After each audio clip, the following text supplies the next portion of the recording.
Ni siku nyingi kidogo ambapo hatujazungumza, au ninyi ndugu zangu hasa wanaume hatujazungumza masuala yetu ya kiume.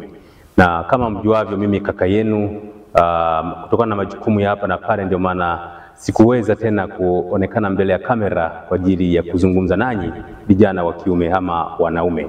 Na leo nimekuja mahususi kabisa kwa ajili ya wanaume mabwege.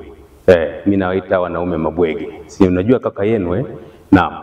Kaka yenu nawaita wanaume mabwege, nyinyi wengine mnawaita wanaume mafala. Ni mwiko. Leo nimekuja kuwapa mwiko mmoja tu kwamba wanaume, hebu jiongezeni kidogo, tumieni vizuri akili. Mungu amewapa akili. Mungu ametupa akili nzuri za kutumia. Lakini pia kwenye vitabu vya dini vimesema kwamba enyi wanaume, ishini na wanawake kwa akili.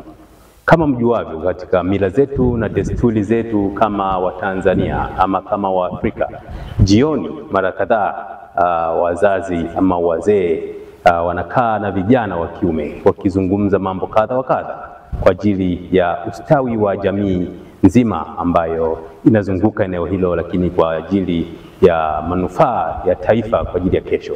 Mwanaume hatakiwi kuwa bwege.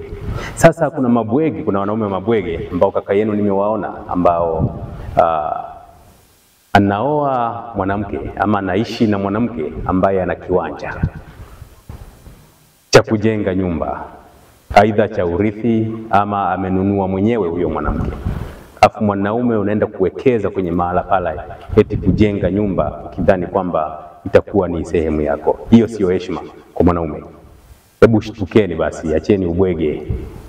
Acheni ubwege. Hiyo sio heshima na wala sio tamaduni, kwamba ukaenda ukajenga kwenye nyumba, ukajenga kwenye kiwanja ambacho ni cha mwanamke, aidha amepewa na ndugu zake au amenunua yeye mwenyewe. Usithubutu kujenga, na ambaye umeanza kujenga, acha mara moja. Kaka yako na kukataza, kaka yenu na wakatazeni. Acheni ubwege huo. Hebu acha ubwege, katafute kiwanja chako kama unataka kujenga nyumba, ama katafute ukapewe na ndugu zako kwa upande wa baba yako, sio kwa upande wa mama pia. Hapana, huo ni ubwege pia. Hebu acheni. Na wale ambao wamefanya hivyo, baadhi yao waliishiwa kujinyonga, kwa sababu sasa tumechoka hivi vifo vya vijana.